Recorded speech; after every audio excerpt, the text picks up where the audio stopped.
සියලු දෙනාටම ආයුබෝවන්. අද චිත්‍ර පාඩමෙන් අපි ඔබත් එක්ක කතා කරන්න බලාපොරොත්තු වෙමින් ඉන්නේ 10 ශ්‍රේණිය විෂයට අදාළ විෂය නිර්දේශයට අදාළ 10 ශ්‍රේණියට අදාළ පුනරුද්දීපයේ චිත්‍ර ශිල්පීන් අපිට හමු වෙනවා 3 දෙනෙක්. මේ පුනරුද්දීපයේ චිත්‍ර ශිල්පීන් 3 දෙනා ගැන කතා කරනවා. ඒ නිසා මුල ඉඳන් අගට පාඩමේ ඔබ බොහොම ඕමනාවෙන් උනන්දුවෙන් අහගෙන ඉන්න. ඔබට මේ පාඩමෙන් අනිවාර්යෙන් ලකුණක් දෙකක් එකතු කරගන්න පුළුවන් ඔබේ ප්‍රශ්න පත්‍රයට. එහෙනම් අපි යමු පාඩමින් කියලා. පුනරුද්දීපයේ අපිට හම් වෙන අති දැවැන්ත චිත්‍ර ශිල්පී.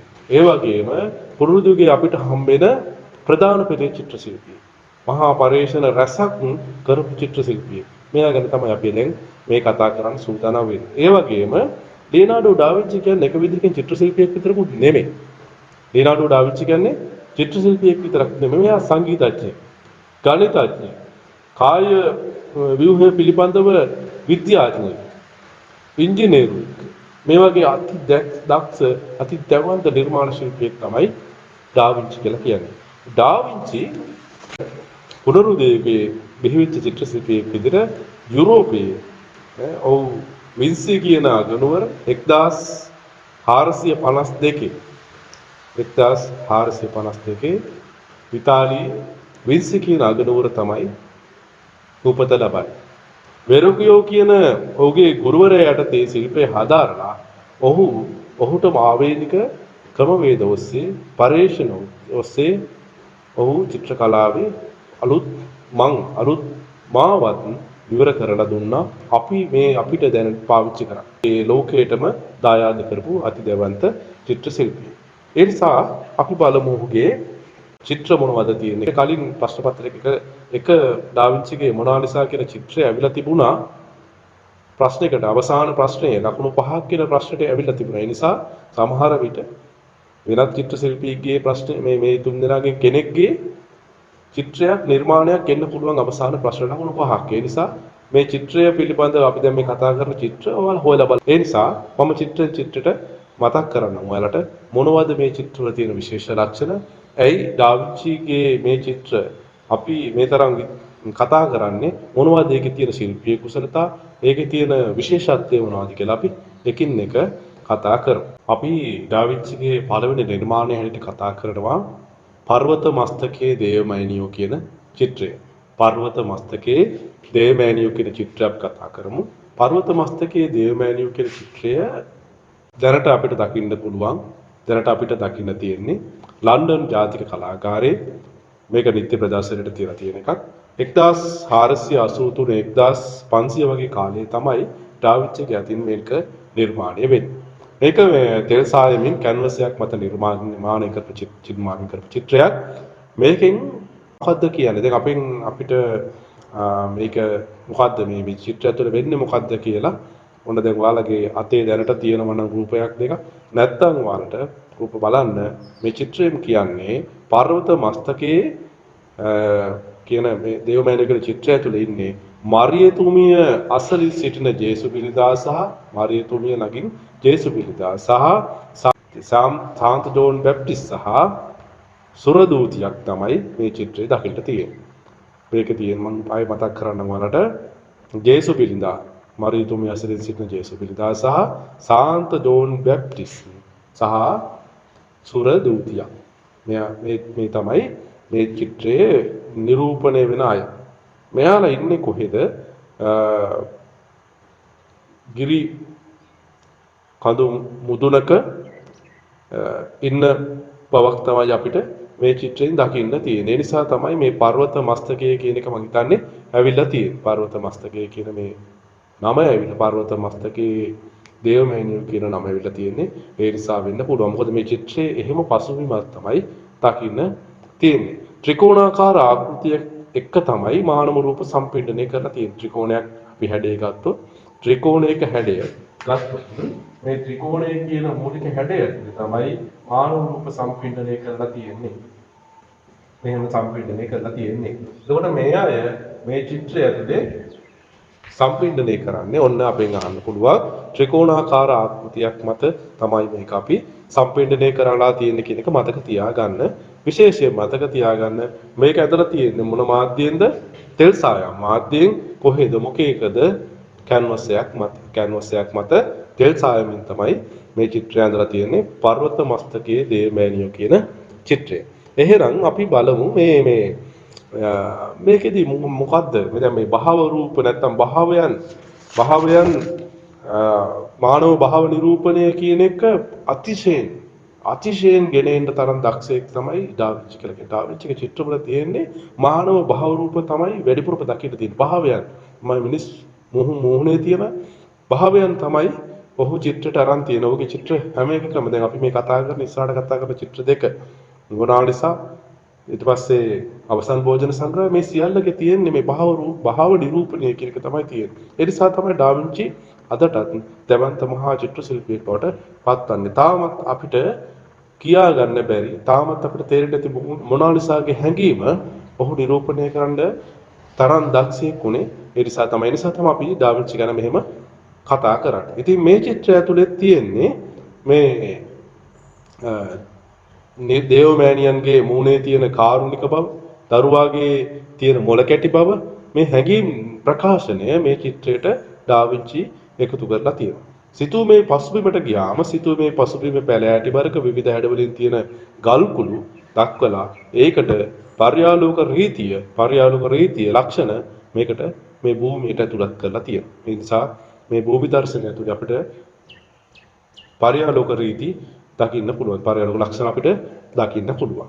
ඊට පස්සේ ඩාවින්චිගේ සුවිශේෂීම දේ තමයි තවත් වර්ණ කිරීම. වර්ණ කිරීම ඇතුලේ ඩාවින්චි මේ චිත්‍රයට අඳුර තුලින් ආලෝකය වඩා තීව්‍රව දැක්වීමට තමයි උත්සාහ කරලා තියෙන්නේ. අඳුර ඇතුලේ ආලෝකය කියන එක වඩා තීව්‍රව දක්වන්න උත්සාහ කරලා තියෙනවා. මේ අඳුරු ගුහාවක වගේ ඉන්න මූලික මේ සංකල්පය ඇතුලේ මේ ඉන්න චරිතවල මුහුණු වලට ආලෝකය එකතු කරලා තියෙනවා. මේ අඳුර ඇතුලේ ආලෝකය දාන්න උත්සාහ කරන මේ ආලෝකය අඳුර එක මේ කරන මේ දැවන්ත ක්‍රියාකාරක මේ වැඩේ මේක මේ උහුගේ චිත්‍ර හැම එකකම වගේ තියෙන පොදු ලක්ෂණයක්. ඒකත් ඩාවින්චිගේ චිත්‍රවල තියෙන පොදු ලක්ෂණයක්. මේකට අපි නමක් කියනවා කිරස්කිරෝ කියලා. කිරස්කිරෝ කියන මේ නම මේ ආලෝකයේ අඳුර පිළිබඳව දැක්වෙන මේ රීතිය මේ ක්‍රමවේදයට තමයි අපි හඳුන්වන්නේ. ඊට පස්සේ අපි දැන් ලියනාඩෝ ඩාවින්චිගේ ඊළඟ චිත්‍රය බලමු. ඊළඟ චිත්‍රය මොකද්ද? අවසන් භෝජන සංග්‍රහය. අවසන් භෝජන සංග්‍රහය නැත්තම් ඔයාලා මේක ඉන්ටර්නෙට් එකේ සර්ච් කරලා බලන්න The Last Supper කියලා. The Last Supper කියලා ඉන්ටර්නෙට් එකේ සර්ච් කරන්න අවසන් භෝජන සංග්‍රහය ඔයාලට මේ පින්තූරේ බලා ගන්න පුළුවන්. මේ පින්තූරේ බැලුවාම ඔයාලට තේරෙනවා මේ භෝජන ගන්න අවස්ථාවක්. මේක භෝජන ගන්න අවස්ථාවක්. කවුද මේ භෝජන ගන්නෙ? ජේසුස් වහන්සේ ඇතුළු එයාගේ අනුගාමිකයෝ ටික එකතු වෙලා කෑම මේසයක මේ කෑම ගන්න ආහාර ගන්න අවස්ථාවක් තමයි මේ තියෙන්නේ. අවසන් භෝජන සංග්‍රහය. කට්ටිය එකතු වෙලා ජේසුස් වහන්සේ ඇතුළු අනුගාමිකයෝ ටික ආහාර ගන්න අවස්ථාවක ඒ වෙලාවේ සිදුවෙන සිදුවීමක් නිමේෂයක් තමයි මේ චිත්‍රයේ මේ වෙනකොට මේ පෙන්නලා තියෙන්නේ. ජේසුස් වහන්සේ ඔහුගේ අනුගාමීන් ටික පිරිවරාගෙන ආහාර ගන්නකොට ජේසුස් වහන්සේ එක වෙලාවක ඔවුන්ට කියනවා ඔවුන්ට මතක් කරලා දෙනවා මේ වෙලාවේ ඔහුව පාවා දුන්න කෙනෙක් මෙතන ඉන්නවා කියලා. ඔහුව ජේසුස් වහන්සේව කෙනෙක් පාවා දීලා තියෙනවා කියලා ඒ අදහස් වෙන කතාවක් කියනවා. ඒ කතාව කියනකොට ඒ කතාව කියද්දීම ඔහුට නැත්තම් ජේසුස් වහන්සේට එතුමන්ට පසුපස උන්වහන්සේත් එක්ක එකටම හිටපු උන්වහන්සේ විශ්වාස කරන් හිටපු මේ අනුගාමිකයෝ ටිකට ඔවුන් කැළඹෙනවා. ඇයි මේ අපි ගැනද මේ කියන්නේ? කවුරු ගැනද මේ කියන්නේ? කවුද පාවා දීලා තියෙන්නේ කියලා හොයන. කෙනෙක් අහනවා ස්වාමීනි මමද? එක කෙනෙක් අත උස්සලා ඇඟිල්ල උස්සලා අහනවා ස්වාමීනි මමද? තව කෙනෙක් කලබල වෙලා අනිත් කෙනාගෙන් අහනවා. මේ වගේ සිද්ධියක් තමයි මේ චිත්‍රය තුලේ මේ ඩා වින්චි නිර්මාණය කරලා තියෙන්නේ. මං කිව්වේ ඒකයි.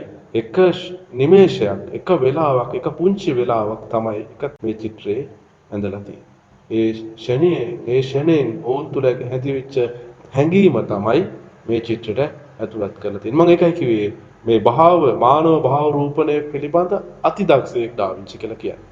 ඩා වින්චිගේ චිත්‍රවල තියෙන්නේ දකින්න තියෙන්නේම මේක. මේ චිත්‍රය ඇතුළේ 13 දෙනෙක් ඉන්න මේ මිනිසුන් 13 දෙනෙක් ඉන්න මේ චිත්‍රය ඇතුළේ මේ 13 දෙනාගේම ඉරියව් එකිනෙකට වෙනස්. එක්කෙනාගෙන් එක්කෙනාට වෙනස්. ඔවුන් තුළ ඇති වෙලා තියෙන හැඟීම වෙනස්. ඔවුන් තුළ ඇති වෙලා තියෙන හැඟීම හිතා ගන්න බෑ. තව කෙනෙක්ට ප්‍රශ්නයක් මේ මම ගැනද කිව්වේ.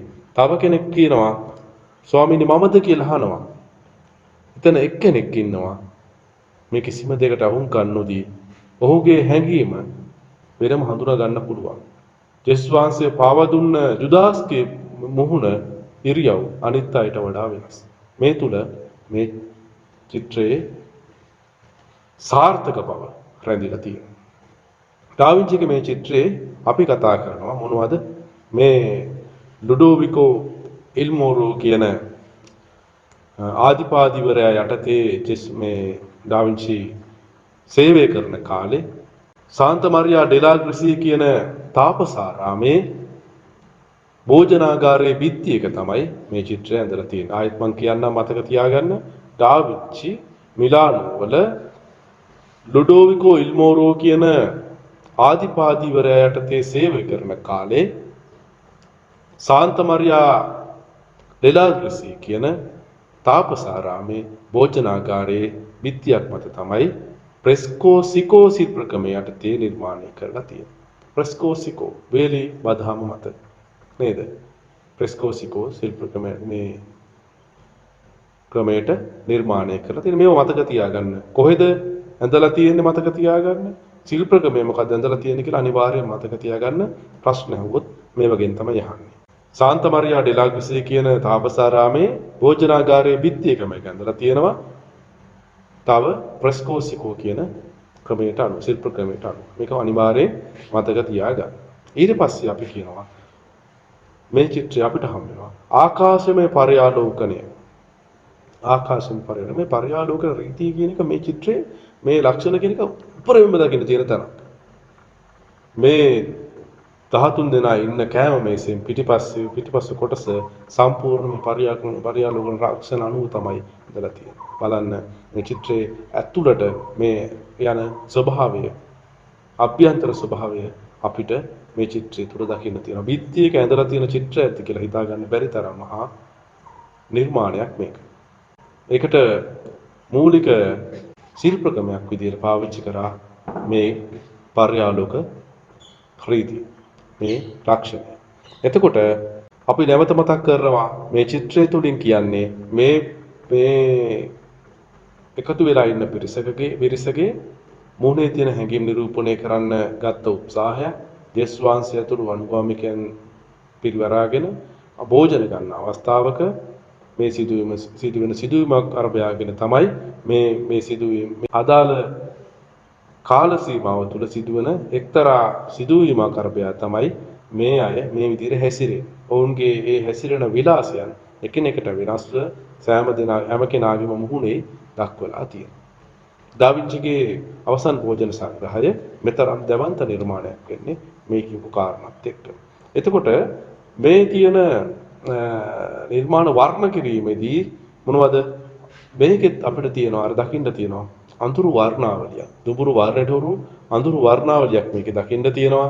ඒක ඇතුලේ ආලෝකය කියන එක එකතු කරලා මේ චිත්‍රයේ ආලෝකයේ තීව්‍රව යොදලා මේ චිත්‍රයේ අර අපි කලින් කියපු කේරාස්කිරෝ කියන මූලික સિદ્ધාන්තය මේ චිත්‍රයට ඇතුළත් කරලා තියෙනවා. ඩා වින්චි කියන්නේ පරිශ්‍රකයෙක්නේ. ඒ නිසා ඔහුගේ නිර්මාණ වලට විවිධ පරිශ්‍රණ ඇතුළත් කරලා තියෙන කියන එක අපිට මේකෙන් හඳුනා ගන්න පුළුවන්.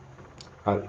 ඊට පස්සේ අපි දැන් මේ ටික ඇති අපිට ඩා වින්චිගේ අපි කතා කරපු පර්වත මස්තකයේ දේමැන්යෝ කියන මූලික මේ චිත්‍රයේ මූලික කාරණා ටික මතක තියාගන්න. ඊට පස්සේ අවසන් භෝජන සංග්‍රහයේන මෙන්න මේ අපි කියපු මූලික කාරණා ටික මතක තියාගන්න. කොහෙද ඇඳලා තියෙන්නේ? ඊට පස්සේ මොන ශිල්ප ක්‍රමයකද ඇඳලා තියෙන්නේ වර්ණ භාවිතය කොහොමද කියන එක අනිවාර්යෙන් මතක තියාගන්න. මේකේ තේමාව මතක තියාගන්න. සිදුවීම මතක තියාගන්න. ඊට පස්සේ අපි යනවා ඩාවින්චිගේ චිත්‍රය. ලියනාඩෝ ඩාවින්චිගේ ඊළඟ චිත්‍රය. තුන්වෙනි චිත්‍රය මොකද්ද? මේ චිත්‍ර නිර්මාණ තුනම මතක තියාගන්න. අපි කතා කරා පර්වත මස්තකයේ තේමෑනියෝ. ඊළඟට කතා කරා අවසන් භෝජන සංග්‍රහය. අපි ඊළඟට කතා කරන්නේ මොනාලිසා. මොනාලිසා කියන කෘතිය මම හිතන්නේ චිත්‍ර කරන චිත්‍ර විෂය හදාරන නොකරන ලෝකේ මිනිසුන් නොදන්න කෙනෙක් නැති තරම්.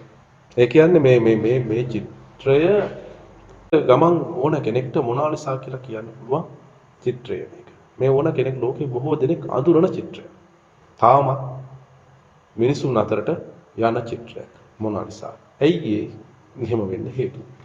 ඒ වෙන්න හේතුව මොකද? මම අර පුනා මේ චිත්‍ර තුන ගැනම කතා කරද්දී මීට කලින් කතා කරපු චිත්‍ර දෙකක් ගැන කතා කරද්දී අපි කියපු මම ඔයාලට කියලා දුන්න අර මොකද්ද මානව භාව නිරූපණය කියන එක අතිශයින් යොදපු චිත්‍රයක් මේක. ඒ නිසා තමයි තාමත් අපිට මේකේ තියෙන හැඟීම කියන්න බැරි. විවිධ පුද්ගලයන් විවිධ මත දරන චිත්‍රයක් මේක. තාමත් ලෝකයේ බොහෝ දෙනෙක් මේ චිත්‍රය බලාගෙන විවිධ කතන්දර කියනවා. විවිධ දේවල් කියනවා. විවිධ දේවල් හිතා ගන්නවා. ඒ තමයි චිත්‍ර ශිල්පියාගේ දක්ෂතාවය. ඒක තමයි චිත්‍ර ශිල්පියාගේ දක්ෂතාවය. ඩාවින්චිගේ දක්ෂතාවය නිසා තමයි මේ චිත්‍රය හිතා ගන්න බැරි තරම් ප්‍රසිද්ධියටපත් වෙන්නේ. මොනාලිසා අඳින්නේ කැන්වස් එකක් මත නොවේ. කැන්වස් එක නෙමෙයි. මේක අඳින්නේ පොප්ලර් කියන ලීයක තෙල් සායවෙන් තමයි මේ චිත්‍රය අඳින්නේ. ඩාවින්චිගේ මේ චිත්‍රය ලූවර් කෞතුකාගාරයේ දැනට මහජන ප්‍රදර්ශනයේ සඳහා තියෙනවා. මතක තියාගන්න කොහෙද තියෙන්නේ කියලා ප්‍රශ්නට අහන්න පුළුවන්. ලූවර් කෞතුකාගාරයේ ලියනාඩෝ ඩාවින්චිගේ විශිෂ්ට නිර්මාණයක් වන මොනාලිසා චිත්‍රය දැනට දක්නට ඇත්තේ කොහේද කියලා අපෙන් ප්‍රශ්නයක් අහන්න පුළුවන්. ඒ නිසා දැනට ඒක මතක තියාගන්න ප්‍රංශයේ ලූවර් කෞතුකාගාරයේ මහජන ප්‍රදර්ශනයේ තමයි තියලා තියෙන්නේ. ඒ නිසා ඒක හොඳට මතක තියාගන්න. මේක ඇදලා තියෙන්නේ පොප්ලර් කියන ලීයක මතු පිටක තෙල් සායයෙන් ඇදලා තියෙන එකත් මතක තියාගන්න. මාධ්‍ය ගත්තොත් තෙල් සායම් ඊට පස්සේ ඇදලා තියෙන මොකේද කියලා ආවොත් මේක කැන්වස් එකක් මත නොවේ. ගොඩක් චිත්‍ර ඇඳලා තියෙන කැන්වස් එකක් මත උනාට මේක ඇඳලා තියෙන්නේ පොප්ලර් ලීයක මතු පිටක. ඊට පස්සේ අහන්න පුළුවන් අපිට දැන් මේකේ තේමාව ගැන අහනකොට ෆ්‍රැන්සිස්කෝ ජියකොන්ඩා කියන වෙළඳ ව්‍යාපාරිකයාගේ බිරිඳ වෙච්ච ලීසාගේ උඩුකය රූපය තමයි මේ ඇඳලා තියෙනවා කියලා කියන්නේ. කාගේද? ෆ්‍රැන්සිස්කෝ ජියකොන්ඩා කියන ව්‍යාපාරිකයාගේ බිරිඳගේ උඩුකයරුව තමයි මේ ඇඳලා තියෙනවා කියලා කියන්නේ. ඒ නිසා මේක උඩුකයරුව පෝට්‍රේට් ආර්ට් කියලා අපි නැත්නම් උඩුකයරුව චිත්‍රයක් තමයි මේක. මේක ගැන විවිධ මත තියෙනවා. නමුත් අපිට මේකේ අපි අපේ විශේෂ නිර්දේශය ඇතුළේ අපිට තියෙන්නේ ෆ්‍රැන්සිස්කෝ ජියකොන්ඩා කියන වෙළඳ ව්‍යාපාරිකයාගේ බිරිඳගේ උඩුකයරුව කියලා කියන්නේ. අපිට දැන් මේක හදිසියේ තේමාව කියලා ලියන්නවොත් මොනාලිසා කියලා ලියුවත් හරි නැත්නම් ওই කතාව ලියුවත් හරි. ඒ නිසා ඒක මතක තියාගන්න. ඊට පස්සේ මොනාලිසාට පිටිපස්සෙන් තියෙන්නේ භූමි දර්ශනයක්. පර්යාලෝකන ලක්ෂණ සහිතව භූමි දර්ශනයක් තමයි අපිට දකින්න තියෙන්නේ. ඊට පස්සේ මේකේ විශේෂත්වය තමයි මේකෙත් අර අඳුරු දුඹුරු වර්ණ මේකේ මේ චිත්‍රය තුල දකින්න තියෙනවා. මොනාලිසා තුල දකින්න තියෙනවා. නමුත් අර අපි කියපු කේරාස්කිරෝ කියන එක මේකෙත් දකින්න තියෙනවා. එයි මේ අඳුරු වර්ණ මේ පසුබිමේ තියෙන අඳුරු වර්ණ ඇතුලේ මොනාලිසාගේ මුහුණට පපු ප්‍රදේශයට මේ අත් දෙකට මේ තියාගෙන අත් දෙක පපු ප්‍රදේශයේ මුහුණ කියන මේ ස්ථාන තුනට ආලෝකයේ පතිත වෙන්නේ ත්‍රිකෝණාකාර සම්බන්ධයක් ගොඩනගාගෙන තමයි මෙන්න මේ ආලෝකය වැටෙන්නේ. මද සිනහවයි මේ බැල්මයි තමයි මේ චිත්‍රයේ මේ ආකර්ෂණය ගෙන දෙන්නේ. ඒ නිසා මතක තියාගන්න ඕන ඩා වින්චිගේ අති විශිෂ්ට නිර්මාණයක් වෙන මොනාලිසා දැනට ප්‍රංශයේ ලූවර් කෞතුකාගාරයේ තැන්පත් කරලා තියෙනවා. පොප්ලර් කියන ලී එක මතු පිටක තෙල් සායම මේක ඇඳලා තියෙන්නේ. ෆ්‍රැන්සිස්කෝ ජියකොන්ඩා කියන වෙළඳ ව්‍යාපාරිකයාගේ බිරිඳ වෙච්ච ලීසාගේ උඩුකයරුව තමයි මේ තියෙන්නේ කියලා අපි විවිධ මත තියෙනවා. එතකොට මේ සිතුවමේ මේ තියෙන විශේෂතා මතක තියාගන්න. මේ අඳුරු වර්ණ ඇතුලේ අත් දෙකට පපුවට සහ මූණට වැටෙන මේ ආලෝක වැටෙන ඉරියව්ව ත්‍රිකෝණාකාර සම්බන්ධයක් ගොඩනගනවා. ඒ ටික මතක තියාගන්න. මොනාලිසාගේ චිත්‍රයේ අවසාන ප්‍රශ්නට උත්තරයක් විදිහට අහපු එක අවුරුද්දක් තිබුණා 2009 අවුරුද්දේ මම මතකයි අහලා තියෙනවා. මේ චිත්‍රය ගැන අවසාන ප්‍රශ්න පහට ඇවිල්ලා තියෙන මේ චිත්‍රය.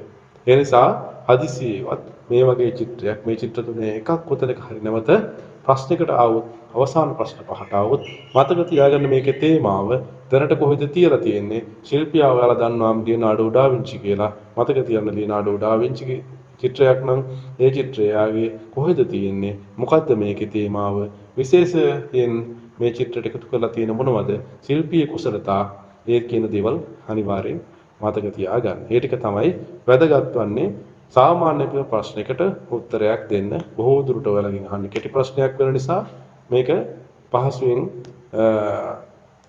උත්තර ලියන්න පුළුවන් මතක තියාගන්න පුළුවන් පාඩමක්. නැවත මේක මතක තියාගන්න ඩා වින්චි කියන්නේ පොරටුදුගේ චිත්‍ර ශිල්පියෙක්. ඔහුගේ අතින් නිර්මාණය වෙන චිත්‍ර සුවිශේෂ නිර්මාණ 3ක් ගැන තමයි අපි විශේෂ නිර්දේශය තුළ කතා කරන්නේ. එකක් අපි කතා කරා පර්වත මස්තකයේ දේවමෑණියෝ, අනිත් චිත්‍රය අවසන් භෝජන සංග්‍රහය, ඊළඟ එක මොනාලිසා. මේ චිත්‍ර 3 ගැන තමයි අපි අද කතා කරේ. මේ චිත්‍ර 3 ගැන අවබෝධයෙන් අවධානයෙන් අහගෙන හිටියානම් අනිවාර්යෙන් ඔයාලට මේ චිත්‍ර 3 සහ ඩා වින්චි ගැන අහන ප්‍රශ්න වලට අනිවාර්යෙන් උත්තරයක් දෙන්න පුළුවන් වෙනවා. හරිපති අපි ඊළඟට බලන්නේ මයිකල් ආන්ජලෝ ගැන. මයිකල් ආන්ජලෝ 10 ශ්‍රේණිය ඔයාලගේ විශේෂ නිර්දේශයේ ඊළඟට අපි පුබුදුගේ චිත්‍ර ශිල්පීන්ගෙන් කතා කරන්න මයිකල් ආන්ජලෝ ගැන. මයිකල් ආන්ජලෝ කියලා කියන පුතේ 1475 ක්‍රිස්තු වර්ෂ 1475 ඉතාලියේ ෆ්ලෝරන්ස් නගරයේ කාසල් කැප්‍රීස් කියන ස්ථානයේ උපත ලබලා ලෝකයට දැවැන්ත චිත්‍ර නිර්මාණ වගේම මූර්ති නිර්මාණ ඉදිරිපත් කරපු නැත්නම් චිත්‍ර නිර්මාණ ලෝකයට දායාද කරපු අති විශිෂ්ට ශිල්පී. අපි මීට කලින් කතා කරපු චිත්‍ර ශිල්පියා ගැන කතා කරද්දී අපි කොතනකවත් මූර්ති කලාව පිළිබඳව කතා කරේ නැහැ. නමුත් විශේෂයෙන්ම මයිකල් ආන්ජලෝ ගැන කතා කරද්දී මූර්ති කලාව ගැන කතා නොකර බෑ.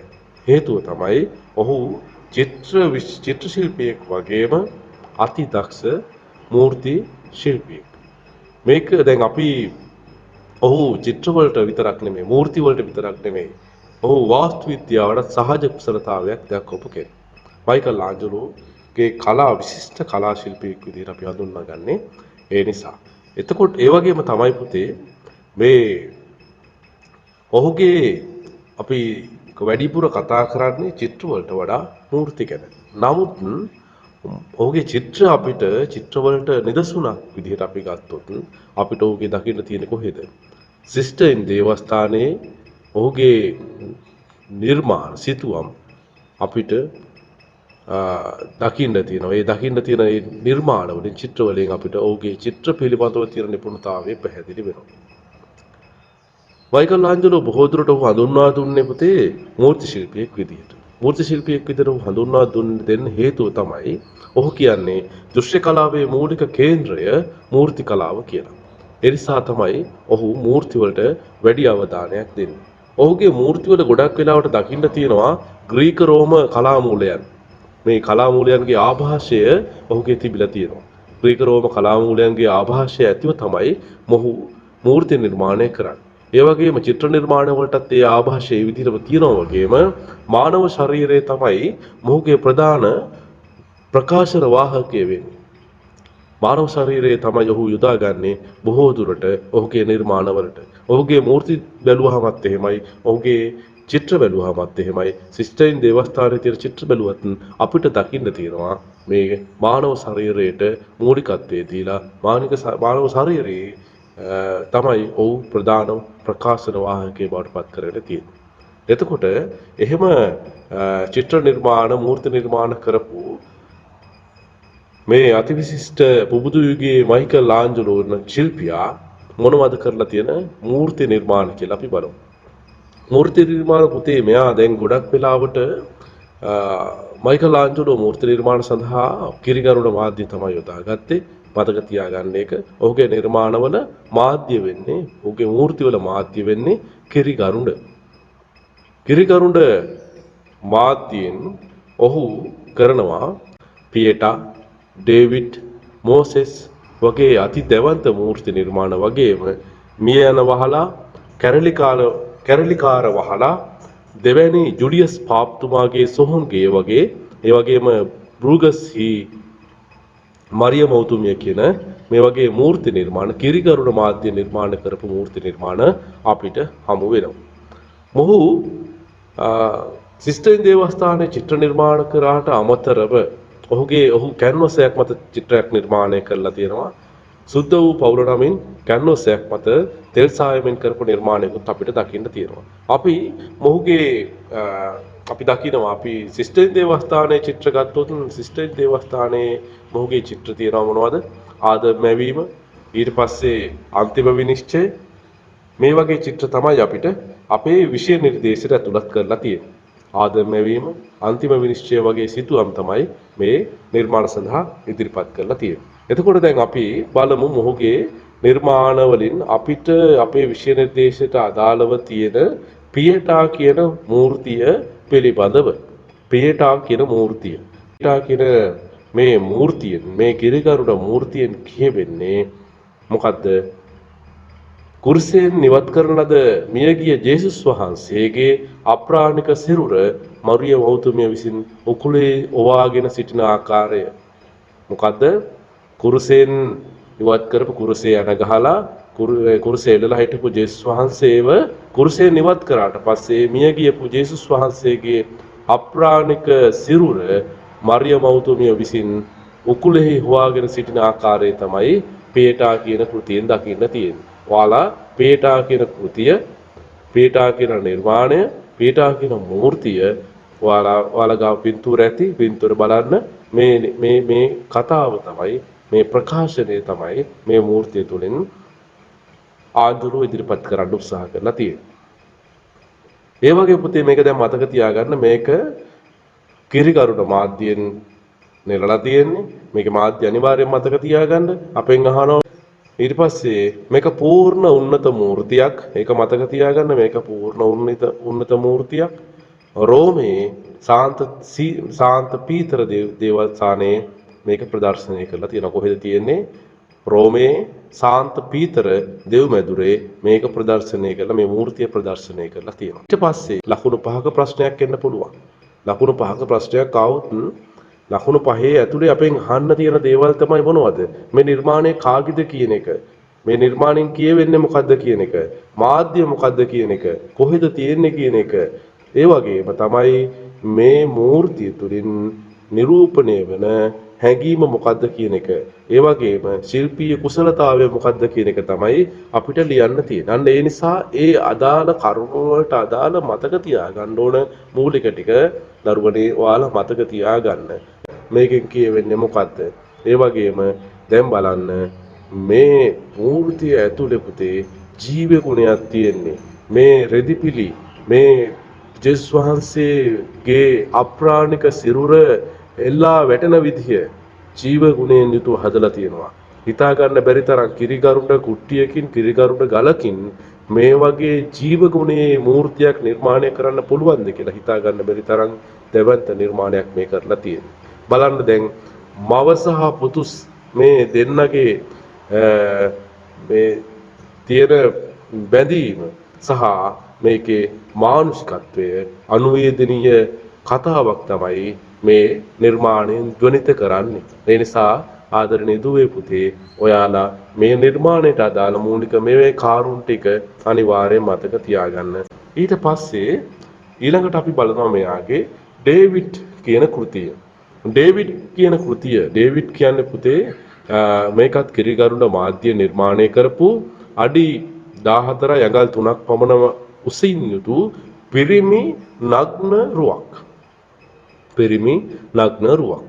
ශක්තිය, නිර්භීත භාවය, ඒ වගේම මානව දයාව වගේම තාරුණ්‍ය කියන ගුණාංගයන් මේ මූර්තිය තුලින් නිරූපණය කරන්න මේ මූර්ති ශිල්පියා නැත්නම් අපේ මේ අති දැවැන්ත මයිකල් ආන්ජලෝ කියන මූර්ති ශිල්පියා උත්සාහ කරලා තියෙනවා. ඒ වගේම මේක බැලුවාම හොඳට තේරෙනවා ග්‍රීක රෝම මූර්තිවල ආభాෂය මේ සම්ප්‍රදායට අනුව මේක නිර්මාණය කරලා තියෙන කියලා හොඳටම පේනවා. මොකද ග්‍රීක රෝම මූර්තිවල මෙවැනි ආభాෂයන් තියෙන මෙවැනි ලක්ෂණ තියෙන. මේ මානව දේහයේ සුන්දරත්වය ග්‍රීකයේ සහ රෝමයේ මූර්තිවල ග්‍රීකයේ සහ රෝමයේ නිර්මාණවල වැඩි වශයෙන් ඉස්මතු කරන්න උත්සාහ කළා වගේම මයිකල් ආන්ජලෝත් ඔහුට ආවේනිකව ක්‍රමවේදයන් ඔස්සේ ඔහු මූර්ති කලාවට අලුත් ආරම්භයක් ලබා දෙනවා මේ විදිහට. ස්වභාවිකත්වය, කඩවසම් බව, රිද්මය තාත්විකව නිර්මාණය කරපු නිර්මාණයක් විදිහට අපිට ඩේවිඩ් කියන කෘතිය හඳුන්වා දෙන්න පුළුවන්.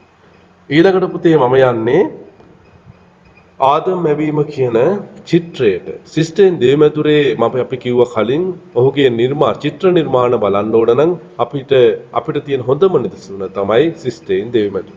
සිස්ටේන් දේවමැදුරේ මේ ආදම් මැවීම කියන චිත්‍රය.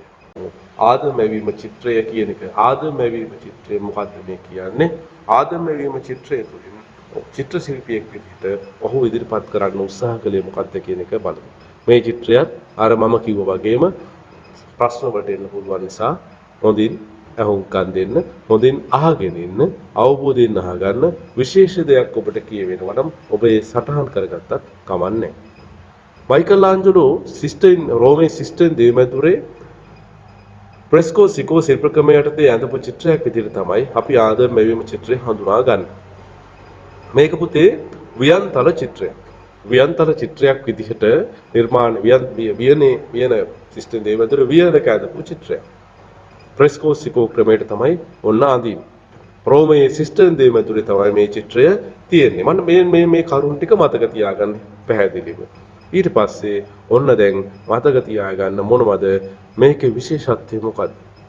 දෙවියන් වහන්සේගේ රුව ගොඩක් වෙලාවට මේ කතෝලික ක්‍රිස්තියානි ශිල්පීන් දෙවියන් වහන්සේ සාමාන්‍ය මිනිස් රුවක් විදිහට නිර්මාණය කරන්නේ නැහැ. නමුත් ආන්ජලෝ ඔහුගේ මේ ආදම් මැවීම කියන චිත්‍රයට මේ විදිහට සාමාන්‍ය මනුෂ්‍ය ස්වරූපයක් දෙවියන් වහන්සේට එක්කාසු කරලා තියෙනවා. මේ චිත්‍රයෙන් පුතේ කියවෙන්නේ මොකද්ද? දැන් මේ චිත්‍රය නිරූපණය වෙන්නේ මොකද්ද? නිරූපණය වෙන්නේ මොකද්ද කියලා කිව්වහම ආදම් ඔහුගේ අත දිගු කර සිටිනවා දෙවියන් වහන්සේ වෙත. දෙවියන් වහන්සේ ඔහුගේ ඇඟිල්ල දිගු කරනවා ඔහු වෙත. මේක තමයි මේ චිත්‍රයේ තියෙන්නේ.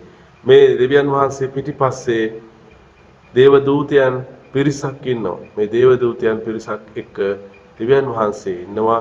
දෙවියන් වහන්සේ ඇඟිල්ල දිගු කරලා ආදම් වෙත ජීවය ප්‍රදානය කරනවා. ආදම් අත දිගු කරගෙන ඉන්නවා. මේක තමයි මේ චිත්‍රයේ තියෙන්නේ. ඒ වගේම මේ චිත්‍රයේ තියෙන මානව රූප ගත්තාම පුතේ දෙවියන් වහන්සේ මේ මහලු බව දෙවියන් වහන්සේ තුලින් පෙන්වන්න උත්සාහ කරලා තියෙනවා. තරුණ බව මේ තාරුණ්‍ය කියන එක ආදම් තුලින් අපිට දකින්න පුළුවන්. ඔහුගේ මූර්තිවල අපි දැන් තියෙන අපි කතා කරපු මයිකල් ආන්ජලෝගේ තියෙන මූර්තිවල තියෙන ජව සම්පන්න බව, ශක්ති සම්පන්න බව මේ චිත්‍රවල තියෙන මානව රූපවලත් ඒ විදිහටම දකින්න තියෙනවා. ඒ නිසා ආදරණීය දුවේ පුතේ ඔයාලා මේ චිත්‍ර ගැන චිත්‍රය දිහා බලාගෙන මේ චිත්‍රයේ අපි මේ කියන කාරණා ටික බලන්න. චිත්‍රයේ මේ තියෙන කාරණා ටික චිත්‍රයත් එක්ක මතක තියාගන්න. ඔයාලට මේ චිත්‍රය අතිශයින් වැදගත් වෙන්න පුළුවන්. හරි. ඊළඟට අපි බලමු අන්තිම විනිශ්චය කියන චිත්‍රය. මයිකල් ආන්ජලෝගේ ඊළඟ චිත්‍රය. සිස්ටම් දේවමැදුරේ මේ ලාස්ට් ජජ්මන්ට් කියන චිත්‍රය, අන්තිම විනිශ්චය කියන චිත්‍රය. මේ මහා අති දෙවන්ත චිත්‍රයක්. මේ චිත්‍රයේ ඔයාලට කොටසක් තියෙන්නේ විශේෂ නිර්දේශයට. රෝමයේ වතිකානු නගරයේ සිස්ටර් දෙවිමැදුරේ අල්තාරය පිටිපස්සේ බිත්තියේ මේ සිතුවම නිර්මාණය කරලා තියෙනවා. අල්තාරය පිටිපස්සේ බිත්තියේ මේ නිර්මාණය කරලා තියෙනවා. ලෝකයේ විශාලතම ප්‍රෙස්කෝ සිතුවම විදිහට සැලකෙන මෙම චිත්‍රය මම මේකයි කිව්වලට මේ කොටසක් මේ චිත්‍රයේ තියෙන්නේ කියලා. ඔයාලගේ සිලබස් එකේ තියෙන්නේ මේකේ කොටසයි. ලෝ විශාලතම ප්‍රෙස්කෝ සිතුවම විදිහට සැලකන්නේ මේක. මේක අඩි 48යි අඩි 44යි වගේ ප්‍රමාණයෙන් මහා දැවැන්ත චිත්‍රයක්. මේක තමයි ලෝකේ විශාලතම ප්‍රෙස්කෝ සිතුවම කියලා කියන්නේ. ඒකයි මේක මතක තියාගන්න. ඔයාලගේ කොටසක් මේ චිත්‍රය තියෙන්නේ. මයිකල් ආන්ජලෝ මෙම චිත්‍රය ප්‍රධාන කොටස් තුනකට බෙදනවා. ස්වර්ගය, මනුලෝක සහ පරලෝක වශයෙන්. නැත්නම් ස්වර්ගය, සාමාන්‍ය මනුස්ස ලෝකය, අපාය වගේ වශයෙන් කොටස් තුනකට බෙදනවා. මේකෙන් ඒ සංකේතය තමයි නිරූපණය කරලා තියෙන්නේ. මේ අන්තිම විනිශ්චය දෙවියන් වහන්සේ වෙත යන අයව විනිශ්චය කරලා යොදවන තැන්. මේක තමයි අන්තිම විනිශ්චය කියන්නේ. එතකොට මේ ස්ථාන තුන ස්වර්ගය, මනුලොව, පරලොව නැත්නම් අපාය තමයි මේකෙන් සංකේතමත් කරන්න උත්සාහ කරලා තියෙන්නේ ආජෝ. ඊට පස්සේ ඔහුටම ආවේනික වෙච්ච ස්වභාවික සහ තාත්වික ශෛලියක් යොදාගෙන මේ චිත්‍රය නිර්මාණය කරලා තියෙන එකත් ඔයාලා මතක තියාගන්න. ඔයාලගේ විශේෂ නිර්දේශයට අදාළ මූලික කරුණු ටික තමයි මතක් කරනම යන්නේ. හේතුව ඔයාලට මේ කරුණු අතිශය වැදගත් එකින් එක වැදගත් වෙනවා ඊළඟට ඔයාලට ප්‍රශ්න වලට උත්තර ලියද්දී. මේ චිත්‍රෙත් අනිත් චිත්‍ර වගේම අර මූර්තිය වගේම මානව රූප වල තියෙන කායික ලක්ෂණ, කායික ක්‍රියාකාරී ඉරියව් ප්‍රකාශනය, හැඟීම් ප්‍රකාශනය මනවින් නිරූපණය කරලා යොදලා තියෙනවා. කායික ලක්ෂණ, ක්‍රියාකාරී ලක්ෂණ, හැඟීම් නිරූපණය නැත්නම් හැඟීම් ප්‍රකාශනය අතිශයින් මේ චිත්‍රවල දකින්න තියෙනවා. ආන්ජලෝගේ මේ චිත්‍ර ඇතුලේ අපි මූර්තිවල තියෙන මේ ශක්තිමත් බව දකින්න පුළුවන් කියලා මම ඔබට ඔයාලට කලිනුත් මතක් කරලා දුන්නා. ඒ නිසා ආදරණීය දුව පුතේ මයිකල් ආන්ජලෝ ගැන මතක තියාගන්න. මයිකල් ආන්ජලෝ කියන්නේ චිත්‍ර ශිල්පියෙක් විතරක් නෙමෙයි මූර්ති ශිල්පියෙක්. මූර්ති ශිල්පියෙක් විදිහට තමයි ගොඩක් ලෝකයේ ප්‍රසිද්ධියටපත් වෙන්නේ. ඔහුගේ මූර්ති නිර්මාණ ඔයාලගේ විශේෂ නිර්දේශය තියෙනවා පියේටා, ඩේවිඩ්, ඊට පස්සේ මේ නිර්මාණ දෙකෙන් පස්සේ චිත්‍ර නිර්මාණ තියෙනවා ආදම් ලැබීම සහ අන්තිම විනිශ්චය කියන චිත්‍ර. මේ චිත්‍ර දෙක සහ මූර්ති දෙක අනිවාර්යයෙන් ඔයාලා මතක තියාගන්න. ඒ මූර්ති වලට සහ චිත්‍ර වලට ආවේනික මූලික ලක්ෂණ ටික මාධ්‍ය මොකද්ද මේ මූර්තියෙන් සහ චිත්‍රයෙන් කියන්නේ? ඒ වගේම කොහෙද මේ දැනට මූර්තිය තියෙන්නේ කියන එක නැත්නම් මේ චිත්‍රයේද අපිට දකින්න තියෙන දැනට කොහෙද කියන එක ඔයාලා විශේෂයෙන් මතක තියාගන්න විශේෂ දේශයට අනුව. හරි පුතේ අපි ඊළඟට කතා කරන්නේ රෆායෙල් සෙන්සියෝ කියන චිත්‍ර ශිල්පියා ගැන. රෆායෙල් සෙන්සියෝ කියන චිත්‍ර ශිල්පියා වැඩිකල් ජීවත් වෙච්ච චිත්‍ර ශිල්පියෙක් නෙමෙයි. ඔහු අවුරුදු 37ක් විතර කාලයක් තමයි ජීවත් වෙන්නේ. ඔහුගේ අවුරුදු 37ක ජීවිත කාලය ඇතුලේ මහා චිත්‍ර, මහා නිර්මාණ රසක් ලෝකෙට දායාද කරලා තමයි ඔහු මේ යන්නේ. ඔහු මුලින්ම පෙරජිනෝ කියන ශිල්පියාට දේ පුහුණුව ලබලා පස්සේ ඔහුට ආවේනික ශිල්ප ක්‍රමයක් අනුගමනය කරලා ඔහුගේම නිර්මාණ විලාසයක් ගොඩනගාගත් චිත්‍ර ශිල්පියෙක්. මොහු බොහෝ දුරට ඇගීමට ලක් වෙන්නේ පුතේ මැඩෝනා සිතුවම් කලාව තුලින්. පුනරුත් චිත්‍ර ශිල්පීන් අතරින් සුකුමල ලදරු රූප වැඩි වශයෙන් අඳින චිත්‍ර ශිල්පියා රෆායෙල් තමයි. එතකොට දරුවනේ දැන් මොහු ගැන අපි බලමු. මොහුගේ සුවිශේෂී චිත්‍ර මොනවද තියෙන්නේ කියලා අපි බලමු අපේ විශේෂ නිර්දේශය ඇතුලේ. රෆායෙල් 1483 ඉපදිලා මම කිව්වා වලට අවුරුදු 37ක් පමණ කාලයක් තමයි මේ ජීවත් වෙන්නේ.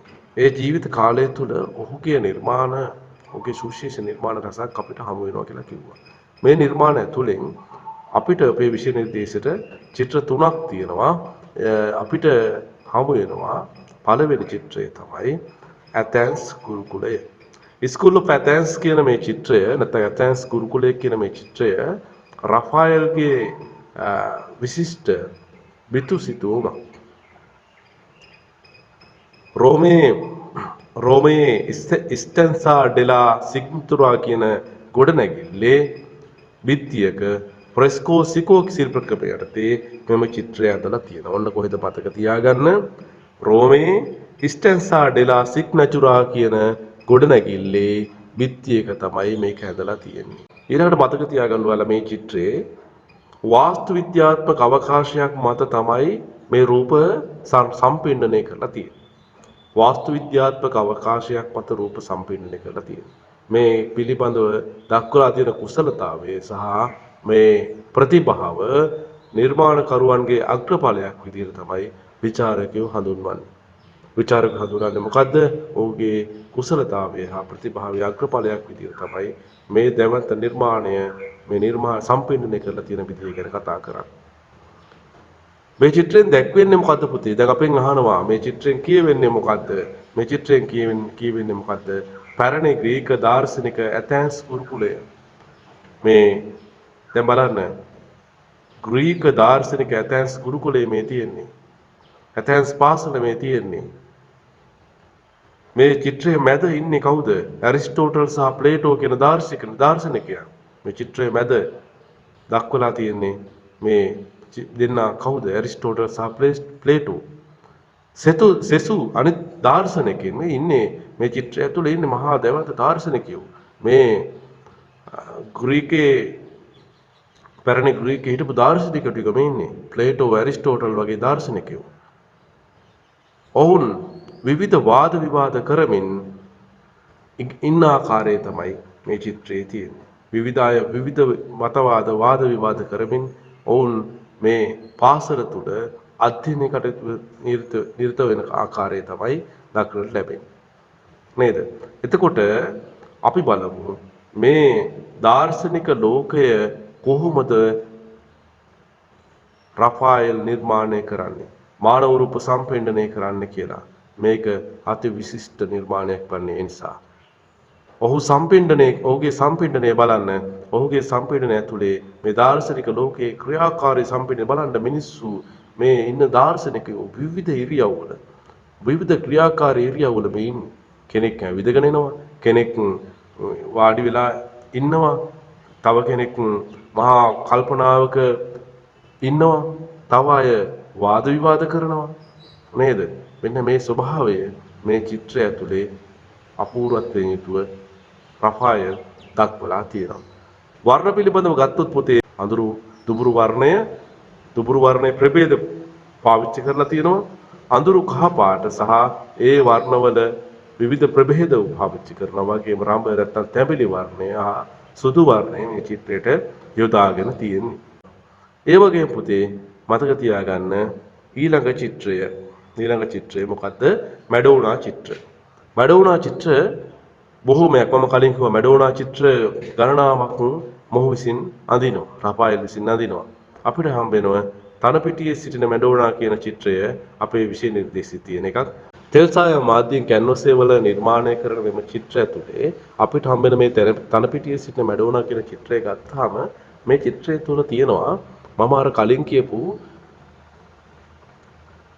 ලියනාඩෝ ඩාවින්චිගේ චිත්‍රවල තියෙන අර ත්‍රිකෝණමය ආකෘතිය මොකේ චිත්‍රවල තියෙනවා. මේ මැඩෝනා චිත්‍රය තුලේ අපිට දකින්න තියෙනවා මේ මරියතුමිය සාමාන්‍ය ගැමි පරිසරයක කාන්තාවක් විදිහට දක්වලා තියෙනවා. ගහකොළ මල් සහිත භූමි දර්ශනයක පිටිසර ගැමි පසුබිමක සාමාන්‍ය ගැහණියක් විදිහට මේ මරියතුමිය දක්වලා තියෙනවා. ඇයි තුල පිරිලා තියෙන සොම්නස, සෙනෙහස, ආදරය ඇයගේ මොහොනෙන් නිරූපණය කරන්නට රෆායල් උත්සාහ කරලා තියෙනවා. පර්යාලෝකන සහිත භූමි දර්ශනයක් දක්වලා මල් කොළ සහිත භූමි දර්ශනයක් එකතු කරලා ගැමි පසුබිමක සාමාන්‍ය ගෑණියෙක් විදියට මරියතුමිය මේකේ දක්වලා තියෙන එක විශේෂත්වයක්. හරි. මැඩෝනා ඩෙලා සේදියා කියන චිත්‍රය. මැඩෝනා ඩෙලා සේදියා කියන චිත්‍රය තමයි ඊළඟට අපිට විෂය නිර්දේශයේ තියෙන චිත්‍රය. මැඩෝනා ඩෙලා සේදියා කියන චිත්‍රය. මැඩෝනා ඩෙලා සේදියා කියන චිත්‍රය තියෙන්නේ මේ කවාකාර තලයක් මත තමයි මේ චිත්‍රය ඇඳලා තියෙන්නේ. කවාකාර තලයක් මත මේ චිත්‍රය ඇඳලා තියෙන්නේ. මරියම උතුමෙට තොරළු වී සිටින මරියම උතුමේ තුරුලේ සිටින ජේසු පිළිඳා සහ ඒ දෙස බලා සිටින සාන්ත ජෝන් බැප්ටිස්ට් කියන ලදරුවන් දෙදෙනා තමයි මේ චිත්‍රයේ දක්වලා තියෙන්නේ. මරියතුමියට තුරුල්ලා සිටිනවා ජේසු පිළිඳා. ඒ දෙස බලාගෙන සිටිනවා සාන්ත ජෝන් බැප්ටිස්ට් කියන ලදරුවා. මේ චිත්‍රය මේ කවාකාර ආකෘතියක යොදවලා මේ යොදාගෙන චිත්‍ර නිර්මාණය කරන්න රෆායෙල් උත්සාහ කරලා තියෙනවා. මේ රූප තුනම සමීප දර්ශනයක් විදිහට එක තලයක යොදලා තියෙන එක මේකේ චිත්‍රයේ තියෙන විශේෂත්වයක්. ඒ වගේම මානව දේහයේ තියෙන කායික සුන්දරත්වය මෙම ඒ වගේම මේ ඇඳුම් පැළඳුම් ගැන ලොකු අවධානයක් රෆායෙල් මේ යොදලා තියෙනවා යොදාගෙන තියෙනවා. දැන් ලොකු අවධානයක් දක්වලා තියෙනවා මේ චිත්‍රවලට. ඒක මතක තියාගන්න. මරියම උතුමගේ මේ චිත්‍රය තුලත් මරියම උතුමගේ කරුණාන්ත බව, සෙනෙහස, ලදරුවන් තුල තියෙන මේ මොළ කැටි අපි කලින් මතක් කරා මේ සුකුමාල මොළ කැටි ලදරුවන් අඳින්න අතිදක්ෂයෙක් රපාය. ඔහුගේ මේ චිත්‍රය තුලත් ඒ ලක්ෂණ ඒ විදිහටම දකින්න තියෙනවා. නේද? මරියම උතුමගේ කරුණාවන්ත මුහුණ වගේම ලදරුවන්ගේ මුහුණ වල මොළ කැටි බව දක්වන්න ශිල්පියා සමත් වෙලා තියෙනවා. අනිත් බඩවුණා චිත්‍රවල දකින්න තියෙන විස්තරාත්මක පසුබිම මේ චිත්‍රය අපිට දකින්න නැහැ. මේ චිත්‍රයේ පසුබිම අඳුරු වර්ණයකින් දක්වලා තියෙන ගැඹුරු බවක් පෙන්වන්න උත්සාහ කරලා නැහැ. අඳුරු වර්ණයකින් පසුබිම දක්වලා මේ අදාළ රූප තුන මේ රූප ත්‍රිත්වය මතු කිරීම තමයි රෆායෙල් උත්සාහ කරලා තියෙන්නේ. ඒ චිත්‍ර ශිල්පී අපි කතා කරපු ඒ චිත්‍ර ශිල්පී තුන් දෙනාගේම නිර්මාණ ගැන එකින් එක පැහැදිලිව ඔයාලා මතක තියාගන්න. ඔයාලට අත්‍යවශ්‍ය වෙන පාඩමක් මේක. බොහෝ දුරට සෑම වසරකම වගේ මේ පාඩමට අදාළ ප්‍රශ්නයක් අනිවාර්යෙන් එනවා. ප්‍රශ්න 40 ප්‍රශ්නයක් කියන්නේ ගොඩක් වැදගත් ප්‍රශ්නයක්. ඒ නිසා පුතේ දරුවනේ ඔයාලට මේ පාඩම අතිශයින් වැදගත්. ඔයාලා සියලු දෙනාම මේ පාඩම ගැන ලොකු අවධානයකින් ඉන්න. මේ පාඩමෙන් තියෙන පින්තූර ටික හොයාගන්න. මම කියපු කාරණා ටික මේ පින්තූර තියෙනවද කියලා බලන්න. බලලා මතක තියාගන්න. ඔබ සියලු දෙනාටම ආයුබෝවන්.